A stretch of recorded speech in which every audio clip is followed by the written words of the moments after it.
قسط 54۔ کیسے ہو آحت؟ وہ نہایت خوش اخلاقی سے اس سے مل رہی تھی، حیرت در حیرت تھی۔ یہ لڑکی جب بھی اس سے ملی تھی مروتن ہی ملی تھی، وہ بھی روکھے پن سے۔ آج وہ اس سے ایسے مل رہی تھی جیسے بچپن کی دوست ہو۔ میں ٹھیک ہوں، آپ کیسی ہیں؟ میں ٹھیک ہوں، کیا بیٹھنے کو نہیں کہو گے؟ اس نے مسکراتے ہوئے لطیف سا طنز کیا۔ وہ شرمندہ ہوا۔ اوہ سوری، آئیں بیٹھیں۔ اس کے کہنے پر وہ سامنے والے صوفے پر پوری شان سے براجمان ہوئی۔ ٹانگ پٹانگ جمائے وہ ارد گرد کا جائزہ لے رہی تھی۔ میں ماما کو بلاتا ہوں، وہ اسے کہہ کر جانے لگا۔ تاکہ وہ سیدھے مدعے پر آتی پوچھ گئی، احمر کہاں ہے؟ مجھے اس سے ملنا ہے۔ وہ اس کی جانب مڑا۔ بھائی تو آفس گئے ہیں۔ اس کے بتانے پر وہ سرس بات میں ہلاتی اٹھ کھڑی ہوئی۔ اس کے آفس کا ایڈریس؟ احت نے اس کے پوچھنے پر ایڈریس بتایا۔ وہ نوٹ کر کے جانے کے لیے مڑی، پھر کچھ یاد آنے پر پلٹ کر اس سے مخاطب ہوئی۔ اچھا سنو، اس کا سیل نمبر بھی دے دو، مجھ سے ڈیلیٹ ہو گیا تھا، اس نے کہہ کر اپنا فون احت کے سامنے کیا۔ وہ ردا کے ہاتھ سے لے کر نمبر ڈائل کر کے اسے دے رہا تھا کہ سامنے سے گزرتی سدرا کی نظر اس پر پڑی۔ وہ بھاگتی ہوئی ان کی جانب آئی۔ واٹ اے پلیزنٹ سرپرائز، وہ خوش قلقی سے بولتی اس سے گلے ملی۔ کیسی ہو ردا؟ آپ لوگ اچانک کہاں چلے گئے تھے؟ وہ پیچھے ہٹ کر مسکراتے ہوئے بولی۔ ردا کو کوفت محسوس ہوئی۔ وہ جس کام سے یہاں آئی تھی وہ مکمل نہیں پر ادھورا ہو چکا تھا۔ وہ زبردستی مسکرائی۔ احت ان دونوں کے درمیان کھڑا اس کی تاثرات نوٹ کر رہا تھا۔ میں ٹھیک ہوں، ہم جرمنی شفٹ ہو گئے تھے، ابھی 1 ماہ پہلے ہی آئے ہیں، سدرا سرس بات میں ہلاتے بولی۔ صحیح، وہ اس کے کندھے پر ہاتھ رکھ کر اپنائیت سے بولی۔ پتہ ہے آپ لوگوں کے اس طرح بنا بتائے یہاں سے چلے جانے پر ہم لوگ کتنا پریشان ہوئے تھے۔ ماما اور میں نے 2-3 بار آپ کے ہاں چکر بھی لگایا، پر آپ لوگوں کا چوکیدار سیدھے منہ کوئی جواب ہی نہیں دیتا تھا، اور میرے پاس آپ کا نمبر بھی نہیں تھا جو کانٹیکٹ ہو جاتا، اور اوپر سے احمر بھائی کا موڈ بھی ان دنوں خراب ہی رہتا تھا، کچھ بتاتے بھی نہیں تھے۔ وہ بولتے بولتے ایک دم رکی۔ اسے احساس ہوا ردا اب تک کھڑی تھی۔ اسے کھڑا دیکھ سدرا نے سر پر ہاتھ مارا۔ اوہ آپ بیٹھے تو صحیح، میں ایکسائٹمنٹ میں کہنا ہی بھول گئی۔ وہ خجل ہوئی۔ نہیں، مجھے آفس جانا ہے، پہلے ہی لیٹ ہو چکی ہوں، وہ اسے ٹالتے ہوئے بولی۔ پھر کبھی آؤں گی، آنٹی کو سلام دینا، بائے۔ وہ جان چھڑانے والے انداز میں کہتی مڑی اور انہیں کچھ کہنے کا موقع دیے بغیر وہاں سے نکلتی چلی گئی۔ وہ دونوں ہونک بنے کھڑے اسے جاتا دیکھ رہے تھے۔ وہ جیسے ہی لیونگ روم سے باہر نکلی سب سے پہلے سدرا ہوش میں آئی تھی۔ یہ کیا تھا؟ اس کی بے مروتی پر مدھیر سی وہ صوفے پر بیٹھ گئی۔ انسان کی عادت بدل سکتی ہے پر فطرت نہیں۔ یہ لڑکی شروع سے ہی عجیب ہے، بلکہ نہایت مطلبی ہے، وہ متاسفانہ انداز میں کہتا اس کے ساتھ آ بیٹھا۔ یہ جتنے خوش اخلاقی سے مجھ سے آ کر ملی تھی، میں یہی سوچ رہا تھا آج سورج شاید مغرب سے نکلا ہے۔ وہ اس کی جانب رخ کرتے ہنستے ہوئے بولا۔ پر نہیں، سورج اپنی درست سمت سے ہی نکلا تھا۔ بات کے آخر پر اس کا خفیف سا قہقہا گونجا۔ سدرا اب تک اس کے رویے کے غم میں تھی۔ یہ اتنے سالوں بعد یوں اچانک یہاں آئی، نہ حال پوچھا نہ چال، اور چلی بھی گئی، بیٹھی بھی نہیں۔ بندہ ملنے آتا ہے تو زیادہ نہ سہی پر 5 منٹ تو بیٹھے۔ وہ اب تک اسے سمجھ نہیں پائی تھی۔ احد نے صوفے کی پشت سے ٹیک لگائی اور ٹانگیں سیدھی کرتے پھیل کر بیٹھا۔ ہم سے ملنے نہیں آئی تھی، بھائی سے کام تھا، ان سے ملنے کے لیے اپنے مطلب سے یہاں آئی تھی، اس نے طنزیہ لہجے میں کہا، اور کچھ توقف کے بعد پھر سے بولا۔ اور آپ اس کے نہ بیٹھنے پر خواہ شرمندہ ہو رہی تھیں۔ اس کے چھیڑنے پر وہ تپی۔ تو مجھے کیا معلوم تھا وہ اپنے مطلب سے آئی تھی، بے مروت لڑکی۔ وہ چڑ سی گئی۔ اس کے تنگ لہجے پر احد بے ساختہ ہنسا۔ آپ کو ہی شوق چڑھا تھا اس سے گزری داستاں سننے اور سنانے کا، جسے ہم لوگوں سے کوئی دلچسپی نہیں۔ اس نے کسی زمانے میں 1-2 بار بات کیا کر لی، آپ تو اسے اپنی دوست ہی سمجھ بیٹھیں۔ وہ بھگو بھگو کر اس پر جملے مار رہا تھا۔ لہجے اور آنکھوں میں شرارت تھی۔ غصے کے سبب سدرا کی ناک پھولی اور اس کی جانب گھومتی انگلی دکھاتے بولی۔ مجھے طعنے دینا بند کرو ورنہ منہ توڑ دوں گی تمہارا۔ سچ کہہ رہا ہوں، ہنس کر دو باتیں کر لینے والا ہر شخص دوست نہیں ہوتا۔ لوگوں کو پہچاننا سیکھیں۔ اس کی بات بجا تھی، پر اکلوتی بیٹی ہونے کی وجہ سے ہمیشہ اکیلی رہنے والی سدرا بچپن سے سہیلیوں کے لیے ترستی تھی۔ اسی لیے اسکول، کالج، گھر یا گھر سے باہر کوئی اس سے بات بھی کر لیتا تو وہ ہنس مکھ سی لڑکی اس پر وارے نعرے جاتی۔ اب بھی اس کے ساتھ یہی ہوا تھا۔ وہ ردا کو دیکھ کر دل سے خوش ہوئی تھی، پر اس کی بے رخی پر اس کا دل دکھا تھا، جس کا نزلہ اب بیچارے احد پر گر رہا تھا۔ اس نے خفگی سے احد کی جانب دیکھا۔ وہ اسے مزید تنگ نہ کرنے کا ارادہ کرتے بولا، اچھا، اس کی وجہ سے آپ اپنا موڈ خراب کیوں کر رہی ہو؟ چھوڑو اسے، بلکہ بھاڑ میں جانے دو اور میرے ساتھ مووی دیکھو، بہت مزے کی ہے۔ وہ اسے کہہ کر اسکرین کی جانب متوجہ ہوا۔ سدرا بھی سر جھٹکتی سامنے دیکھنے لگی۔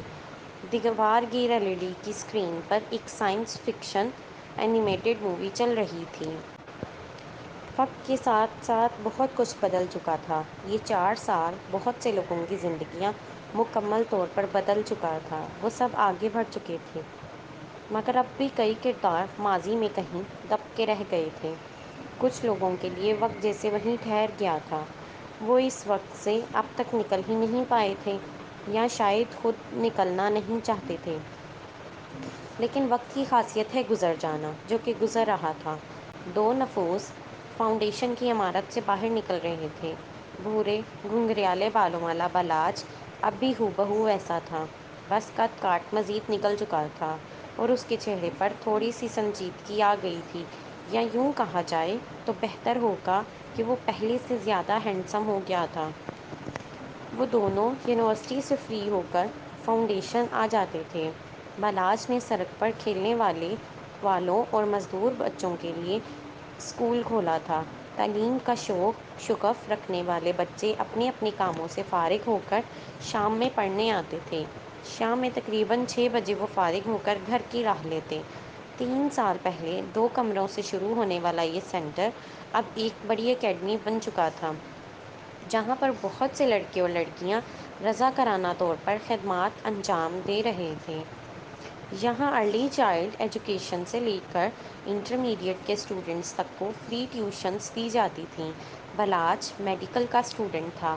وہ MBBS کے 4تھے سال میں تھا، جبکہ زرین نے شوق کے مطابق فائن آرٹس کا انتخاب کیا تھا۔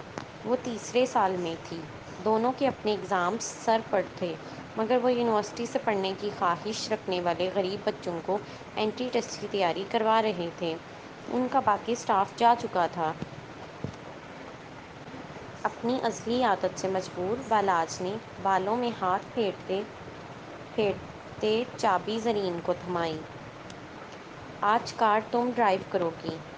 پیچ رنگ کی عبایا میں ہم رنگ حجاب لیے نقاب درست کرتی زرین نے اس کے ہاتھ سے چابی لی اور دروازہ کھول کر اندر بیٹھتے گاڑی اسٹارٹ کی۔ وہ مسکراتی نگاہوں سے اسے دیکھتا گل بخش کی طرف مڑا۔ گل بھائی، اب اپنا خیال رکھیے گا۔ وہ مسکرا کر کہتا، ان سے گلے ملا، پھر خود بھی دروازہ کھول کر گاڑی میں بیٹھ گیا۔ گل نے اس کے بیٹھتے ہی دایاں ہاتھ اٹھا کر مسکراتے لہجے میں کہا، اللہ کی امان میں رہو۔ وہ دونوں اس کی جانب دیکھ کر مسکرائے۔ یہ ان دونوں کے معمول کے الوداعی کلمات تھے جو کہنا دونوں ہی نہیں بھولتے تھے۔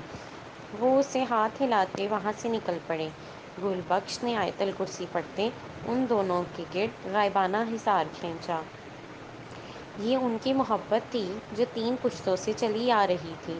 گل بخش بخش بابا کا بیٹا تھا۔ وہ نوکری سے فارغ تھا۔ عبداللہ فاؤنڈیشن کی تعمیر سے لے کر دیکھ بھال تک ادارے کی ذمہ داری ان کے سر تھی۔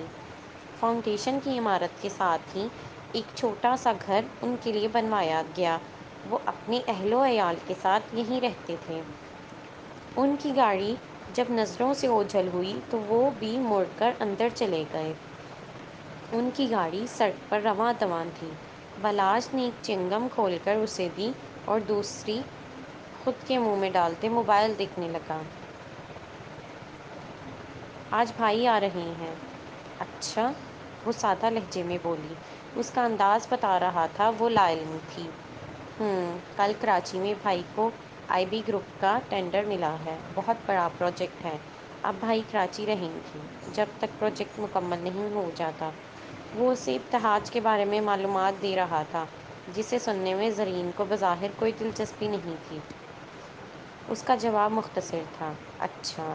لہجہ اب بھی عام تھا۔ وہ سامنے سڑک پر دیکھ رہی تھی اور بالاج اسے اس کی مسکراہٹ سمٹی۔ بھائی اتنے عرصے بعد یہاں آ رہے ہیں، تمہیں سن کر خوشی نہیں ہوئی؟ اسٹیئرنگ وہیل ٹیپ کرتی انگلیوں کی حرکت تھمی تھی۔ بالاج کو ہمیشہ یہی لگتا تھا، اسے ابتہاج کے جانے کا غم ہوا تھا، نہ آنے کی خوشی۔ زرین جانتی تھی وہ اسے ہی دیکھ رہا تھا۔ اس نے چہرہ گھما کر بالاج کی جانب دیکھا۔ زرین کا چہرہ اور آنکھیں بے تاثر تھیں۔ سب کچھ ٹھیک ہو جانے کے باوجود اس کے دل میں اب تک ابتہاج کے لیے کوئی احساس، کوئی جگہ نہ بن پائی تھی۔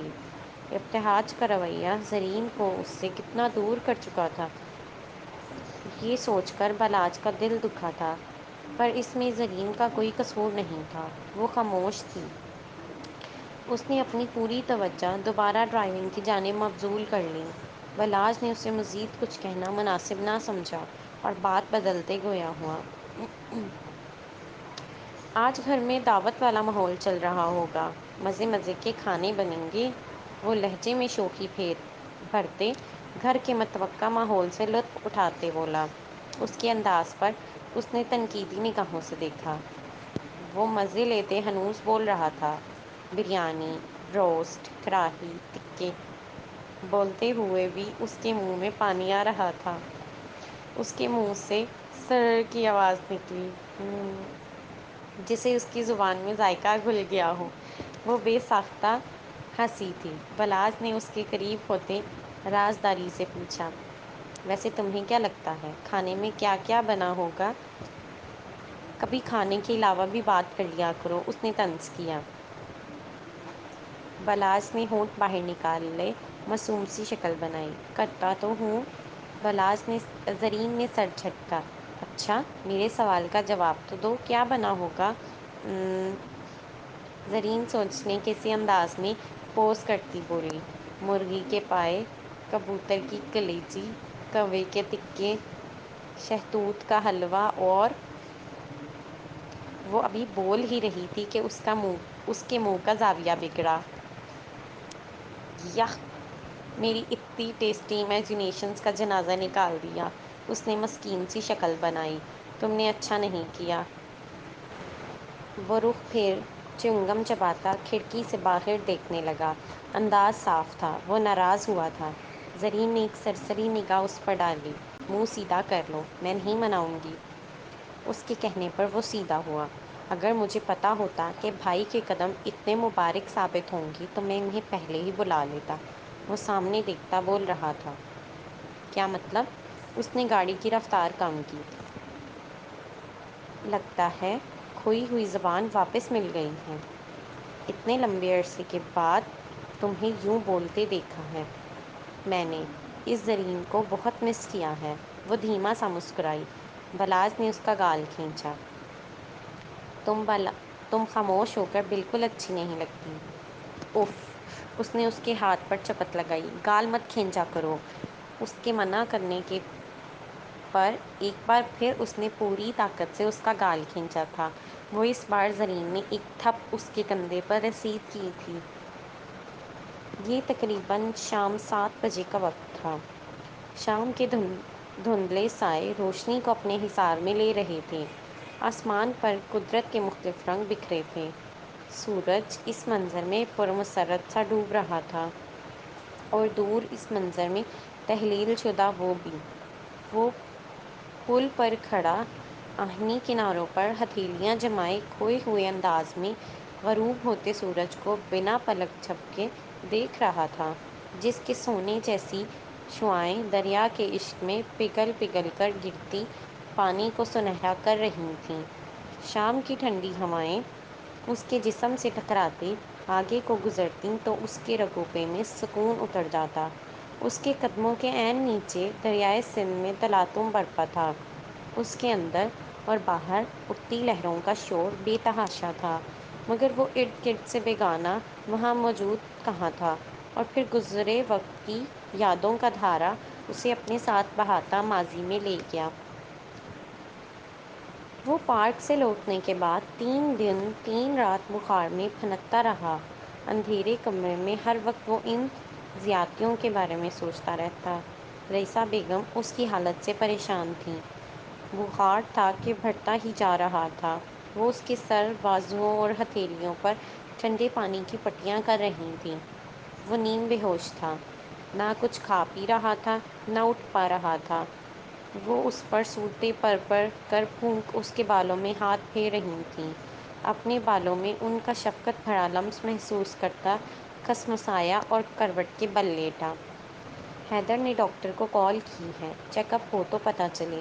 یہ بیٹھے بٹھائے اتنا تیز بخار کیسے ہو گیا ہے؟ وہ دھیرے دھیرے اس کا سر دبا رہی تھیں۔ اس کے جسم میں کچھ سکون اترا۔ ماما، اس کی آواز بھاری ہو رہی تھی، کچھ بخار کی وجہ سے اور کچھ رونے کے سبب۔ کہو میری جان۔ وہ اس کے بتلانے پر پوری طرح متوجہ ہوئیں۔ زرین کو بلا دیں، وہ نحیب سی آواز میں بولا۔ رئیسہ بیگم کو لگا اس نے شرمین کہا ہے۔ وہ مسکرائیں۔ میں بلاتی ہوں شرمین کو۔ وہ اس کے چہرے پر ہاتھ پھیر کر اٹھ کھڑی ہوئیں۔ وہ آئی تھی آپ کو دیکھنے، پر آپ سو رہے تھے، اس لیے آپ کو ڈسٹرب نہیں کیا۔ میں بھیجتی ہوں اسے۔ وہ اسے کہہ کر وہاں سے جانے لگی۔ ماما، اس نے عقب سے پکارا۔ انہوں نے مڑ کر اسے دیکھا۔ شرمین نہیں، زرین کو بلا دیں۔ انہوں نے لہجہ بھر کر سوالیہ نظروں سے اسے دیکھا، پھر خود ہی نتیجہ اخذ کرتے بولیں، کافی پینی ہے؟ انہوں نے پوچھ کر اس کے جواب دینے میں آسانی پیدا کر دی تھی۔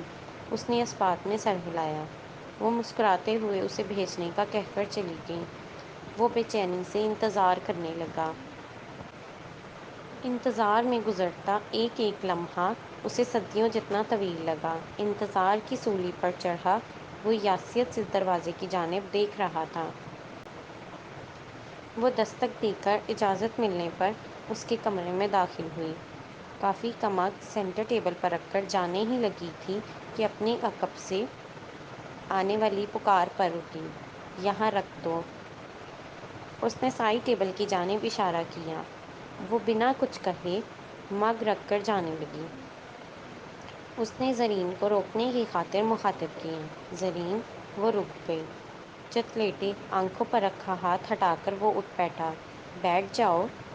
وہ منجمد ہوئی۔ اسے ساکن دیکھ وہ ہمت کرتے پھر سے بولا، مجھے بات کرنی ہے تم سے۔ وہ بت بنی کھڑی رہی، بنا کہے، بنا سر کے۔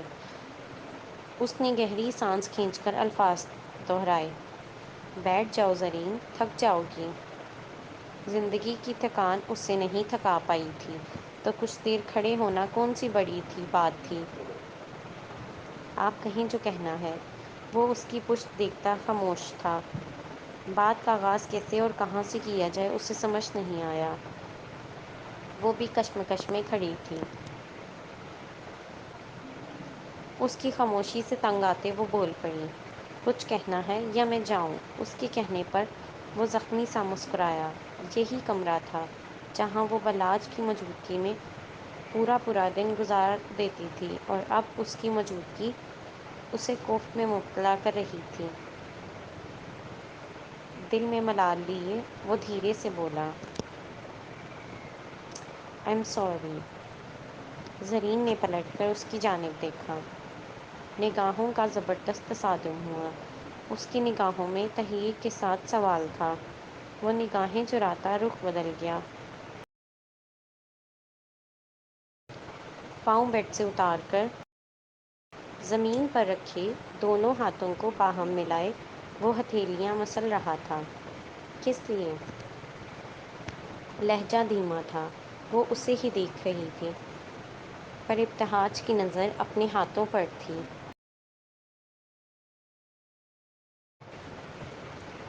ہر اس غلطی کے لیے جو مجھ سے سرزد ہوئی، ہر اس تکلیف کے لیے جو میری وجہ سے تمہیں پہنچی، ہر اس بات کے لیے جس سے تمہارا دل دکھا، اور وہ دھیرے دھیرے کہتا رک گیا۔ گلے میں پھانسی اٹکی، اس کا دل بھر رہا تھا۔ پر مشکل خود میں ہمت پیدا کرتے وہ مزید بولا، اور اس غلط فہمی کے لیے جو بلاج اور تمہارے رشتے کو لے کر مجھے ہوئی۔ کہتے ہوئے اس کا سانس یوں پھول رہا تھا جیسے کوسوں کا سفر طے کر کے آیا ہو۔ پر وہ ایک طویل مسافت تھی جسے طے کر کے آج وہ معافی طلب کرنے کی نہج پر پہنچا تھا۔ وہ سرخ چہرہ لیے شرمندہ سا بیٹھا تھا، اور زرین کے ساتھ ساتھ وقت نے آج اس کا چہرہ جھکتے دیکھا تھا۔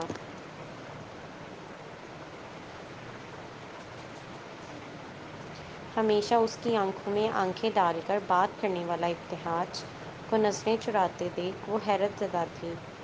زرین کے دل میں درد کی ایک میٹھی سی لہر اٹھی۔ اس نے نظر گھما کر بالکنی کے کھلے دروازے کے پار دیکھا۔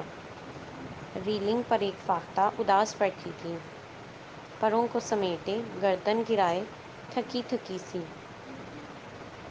زرین نے اس کی کھلتی بند ہوتی آنکھوں کا رقص دیکھا۔ ذہن میں ماضی کی تلخیاں بہت سے سوالات کو جنم دے رہی تھیں، جن کا جواب وہ اس سے چاہتی تھی۔ جو رنج اس نے اٹھائے تھے، ان کا حساب چاہتی تھی۔ کیا آپ مجھے معاف نہیں کر سکتے؟ اس کے ذہن میں کچھ عرصے پہلے کا منظر گھوما۔ میں تمہیں کبھی معاف نہیں کروں گا، کبھی نہیں۔ حالات وہی تھے، کردار بھی وہی تھے، مگر آج زرین کی جگہ وہ طلبگار تھا۔ جب اس نے معافی مانگی تھی تو کیا اس نے معاف کیا تھا؟ دماغ نے فوراً بدلے کی چنگاری بھڑکائی تھی۔ اس کی آنکھوں کے کنارے بھیگے، لب کچھ کہنے کو پھڑپھڑائے۔ وہ ضبط کی انتہا پر تھی۔ لبوں کو چباتی وہ ذہن میں آنے والے سخت الفاظ اپنی زبان پر روک گئی۔ اور یقیناً جو شخص صبر کرے اور معاف کرتے تو بے شک یہ بلند ہمت کاموں میں سے ہے۔ دل نے فوراً اندر اٹھنے والے خیال کی چنگاری پر پھوار ڈالی، جو بدلے کی آگ بھڑکا دیتی تو ان دونوں کو جلاتی۔ خاموشی کا دورانیہ بھر رہا تھا۔ وہ اسے سننے کا منتظر تھا۔ پھر زرین کی زبان سے ادا ہونے والے الفاظ نے سکوت کے ساتھ ساتھ اس کے اندر دراز قامت نفرت کے بت کو توڑا تھا۔ معاف کیا۔ تنفر کی کرچیاں پاش پاش ہو کر دور دور تک جا بکھریں، جو اس کے دل کو زخمی کر گئیں۔ اس پل فاختہ نے اپنی آنکھیں موند لیں۔ اس کی بند آنکھوں پر گویا سکون اترا ہو۔ اس کا دل درد سے بھرنے لگا۔ کیا معاف کرنا اتنا آسان ہے؟ ابتہاج کی آنکھوں کے کنارے بھیگے۔ میں تو تمہیں معاف نہیں کر پایا تھا۔ اس کی آواز میں گھلی نمی زرین نے صاف محسوس کی تھی۔ البتہ آخری الفاظ اس نے دل میں کہے تھے۔ اس کے سوال پر وہ خفیف سا مسکرائی۔ کس نے کہا معاف کرنا آسان ہے؟ تم کر رہی ہو۔ وہ اسے دیکھ نہیں پایا تھا، پر احتجاجاً کہا۔ اپنے ناخنوں کی جانب دیکھتے وہ بہت تکلیف سے بولی، اگر اپنے لیے معاف کرتی تو کبھی نہ کر پاتی۔ بولتے ہوئے اس کی آواز رنجھی۔ وہ لمحے بھر کو خاموش ہوئی۔ اس کے لیے معاف کیا جو معاف کر دینے کو پسند کرتا ہے، اس امید پر کہ شاید اسی بہانے میرے گناہ معاف کر دیے جائیں، اس نے دل میں خود سے کہا، اور پھر گلو گیر آواز میں اس سے مخاطب ہوئی، میں نے اللہ کے لیے آپ کو معاف کیا۔ اس کے کہنے پر ابتہاج کی بھیگی آنکھوں سے ایک آنسو اس کی پرحدت رخسار پر پھسل گیا، جسے وہ سرد سے صاف کر گیا۔ وہ اس کے سامنے رونا نہیں چاہتا تھا، مگر وہ آنکھوں کو نم ہونے سے روک بھی نہیں پایا۔ اس نے گہری سانس کھینچی۔ کیا اللہ کے لیے معاف کر دینا آسان ہے؟ اس نے پھر سے سوال داغا۔ حنک سے کمرے میں بھی اس کا پورا جسم شابور تھا۔ زرین چلتے ہوئے بالکنی کے دروازے میں جا کھڑی ہوئی۔ ابتہاج نے اس کی پشت پر سرسری سی نظر ڈالی۔ زرین کی نگاہیں اب بھی اس اداسی میں گھری فاختہ پر جمی تھیں۔ وہ دھیرے لہجے میں بولی، بس تھوڑی سی ہمت اور صبر کرنا پڑتا ہے، تھوڑا سا دل مارنا پڑتا ہے۔ مگر یہ تھوڑا سا دل مارنا بھی زرین کے لیے بھی آسان نہیں تھا جتنا وہ کہہ رہی تھی۔ صبر میں دل میں پیدا ہونے والے ان جذبات کو سلانا پڑتا ہے جو انتقام کی آگ کو ہوا دیتے ہیں۔ نہ چاہتے ہوئے بھی وہ خود پرستی کا بت توڑنا پڑتا ہے، ان تمام زیادتیوں اور تکالیف کو بھلانے کے لیے خود سے جنگ لڑنی پڑتی ہے جنہوں نے ہمیں اذیت میں مبتلا کر رکھا ہوتا ہے۔ اللہ کے لیے معاف کرنے کے لیے بھی ان مراحل سے گزرنا پڑتا ہے، پھر وہ اپنے بندے کے لیے خود آسانی پیدا کر دیتا ہے۔ اس نے صبر کیا تھا، شاید اسی لیے اللہ نے اس کا دل اتنا بڑا کر دیا تھا کہ اس کے ایک بار معافی مانگنے پر ہی اس نے ابتہاج کو معاف کر دیا تھا، یا پھر یہ صفت اس میں پہلے ہی مجھ سے موجود تھی۔ وہ بچپن سے ہی لوگوں کے رویوں کو نظر انداز کرتی آ رہی تھی۔ حیدر صاحب ٹھیک کہتے تھے، وہ گھر کے تمام بچوں سے بہت مختلف تھی۔ ابتہاج منہ پر ہاتھ پھیرتے اٹھ کھڑا ہوا اور نحیف سی چال چلتے اس سے کچھ فاصلے پر آ کھڑا ہوا۔ اسے قریب محسوس کرتے وہ ساکت ہوئی۔ وہ نامحسوس انداز میں خود میں سمٹی، جس کا احساس ابتہاج کو نہ ہو سکا۔ اگر میں کہوں کہ مجھے خود کے لیے معاف کر دو تو؟ وہ اس کی معافی سے مطمئن نہیں ہوا تھا۔ زرین سانس روکے کھڑی تھی۔ آپ ہمیشہ مجھ سے وہ کام کیوں چاہتے ہیں جسے پورا کرنا میرے اختیار میں نہیں ہوتا؟ وہ چہرہ جھکاتے اس کی خواہش پر بے بس ہوئی تھی۔ ہر بار وہ اس کے سامنے نیا امتحان لا کھڑا کر دیتا۔ اپنی انگلیوں کو چٹکھاتی وہ مضطرب سی کھڑی تھی۔ اس کی مسلسل خاموشی پر وہ کچھ مایوس ہوا۔ میری طرف دیکھو زرین۔ اس نے جھٹکے سے سر اٹھایا۔ گمان یہی گزرا کہ جیسے کانوں نے کچھ غلط سنا ہو، پر حقیقت یہی تھی۔ ماضی کی ایک تلخ یاد کی لہر بہت زور سے اس کے کانوں سے ٹکرائی۔ خبردار جو آئندہ میری طرف نظر اٹھا کر بھی دیکھا۔ زرین کی آنکھوں میں دھواں بھرنے لگا، چشمیں نم چھلکنے کو تھیں۔ وہ کس منہ سے ایسی خواہش کر رہا تھا؟ اس نے خود پر قابو پانے کی خاطر آنکھیں زور سے بند کیں۔ آنکھوں سے آنسو خون بن کر چھلک پڑے۔ وہ وہاں سے جانے کے لیے یکدم پلٹی۔ ابتہاج نے پھرتی سے اس کے سامنے آتے راستہ روکا۔ اس نے نظر گھما کر ادھر ادھر دیکھا۔ سینٹر ٹیبل ہونے کی وجہ سے راہ فرار کے تمام راستے مسدود ہو چکے تھے۔ وہ اس کے سامنے دیوار بنا کھڑا تھا۔ وہ نم لہجے میں مخاطب ہوئی، مجھے مجبور نہ کریں، پلیز میرا راستہ چھوڑیں۔ ابتہاج نے اس کے سرخ ہوتے چہرے پر نظر ڈالی۔ دو موتی اور ٹوٹ کر اس کے رخسار پر بہہ نکلے، جو اس نے بے دردی سے رگڑ ڈالے۔ زرین پلیز، ایک بار میری آنکھوں میں دیکھ کر کہہ دو تم نے مجھے معاف کیا۔ وہ ہاتھ اٹھا کر اسے روکتا التجائیہ انداز میں بولا۔ جانے کیوں اسے لگ رہا تھا جیسے زرین نے اسے دل سے معاف نہیں کیا تھا، پر معاملہ اس کے برعکس تھا۔ وہ اس کی آنکھوں میں نہیں دیکھنا چاہتی تھی۔ اس نے بہت مشکل سے اپنے دل کو مارا تھا، اس کے کہنے پر بہت مشکل سے خود کو روک روک کر عادی بنایا تھا۔ وہ اپنی عادت خراب نہیں کرنا چاہتی تھی اور اسے نہ دیکھنے کی وجہ اسے کھل کر بتا سکتی تھی۔ وہ مان رکھنا جانتی تھی، پر اس کی ضد کے سامنے ہتھیار ڈالتی اپنی چاہت کے برخلاف بولی، میں ہر بار آپ کی بات کیوں مانوں؟ وہ اس کے سامنے آنے پر غصے سے دبے دبے لہجے میں بولی، کیا آپ نے کبھی میری کوئی بات مانی؟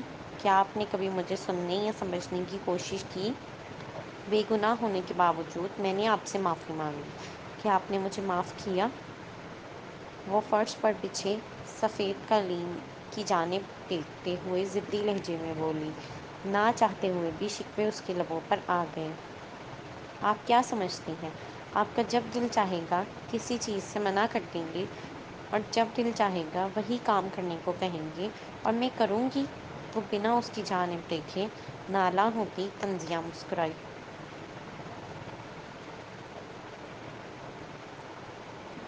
میں انسان ہوں، مجھے پپٹ سمجھنا چھوڑ دیں۔ وہ گہری گہری سانس لیتی اپنا اشتعال کنٹرول کرنے لگی۔ غم و غصے کے سبب اس کا فشار خون تیز ہوا تھا۔ اس کی حالت دیکھ کر ابتہاج کا دل گویا سکڑ کر پھیلا۔ اس نے بھیگی پلکوں کو بھینچ کر آنسو پیچھے کو دھکیلے تو حلق میں نمی سی گھل گئی۔ وہ مزید زرین کو کچھ نہ کہہ سکا، بس نم آنکھوں سے اسے دیکھتا رہا اور پھر بند آنکھوں سے مسکراتے چہرہ جھکائے وہ اس کے سامنے سے ہٹ گیا۔ زرین راستہ ملتے ہی وہاں سے بھاگتے ہوئے نکلی۔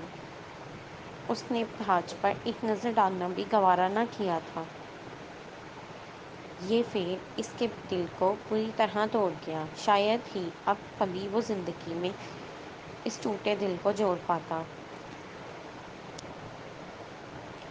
وہ ساکت سا ایک ہی نقطے پر نظر جمائے کھڑا تھا کہ پینٹ پاکٹ میں بجتے فون نے اس کو ماضی کی سیاہ وادیوں سے نکال کر حال کے ڈوبتے منظر میں لاپٹا۔ دریا کی موجوں کی طرح اس کی آنکھوں میں بھی نمی تیر رہی تھی۔ اس نے ہاتھ بڑھا کر آنکھوں پر پھیرا۔ دھندلا سا عکس کچھ واضح ہوا۔ اس نے موبائل جیب سے نکال کر اسکرین کی جانب دیکھا۔ نامحسوس سی مسکراہٹ اس کے لبوں کو چھو کر گزری۔ ان گزرے 4 سالوں میں واحد خوشی جو اس کے حصے میں آئی تھی وہ یہی ذات تھی۔ ماضی کی ایک خوبصورت یاد۔ خوشگوار ہوا کا جھونکا اس کے چہرے سے ٹکرایا۔ ایک اطمینان سا اس کے رگوں پے میں دوڑ گیا۔ اس نے فون اٹھاتے موبائل کان سے لگایا۔ کیسی ہو؟ وہ نرمی سے کہتا دریا میں اٹھتی موجوں کو دیکھ رہا تھا۔ جواباً اس کی نہ روکھی سی آواز گونجی، ناراض ہوں۔ وہ پاؤں ہلاتی اپنے ناخنوں کو دیکھ رہی تھی۔ کیوں؟ وہ انجان بنا۔ تیز ہوا کے سبب اڑتے بال اس کے چہرے کو چھو رہے تھے۔ انہیں ہاتھ پھیر کر اس نے پیچھے کیا مگر وہ پھر سے اس کے چہرے پر آ گئے۔ آپ آ رہے ہیں اور مجھے بتایا بھی نہیں؟ اس کے گلہ کرنے پر اس نے پیشانی رگڑی۔ اس کے سامنے سے ایک سیاہ تتلی گزری جو قدرت کے حسین رنگوں کا شاہکار تھی۔ اس کی نظروں نے اوجھل ہونے تک تتلی کا پیچھا کیا۔ میرے آنے کا کس نے بتایا؟ اس نے پلٹ کر ریلنگ سے ٹیک لگائی اور ٹانگ پر ٹانگ رکھ کھڑا ہوا۔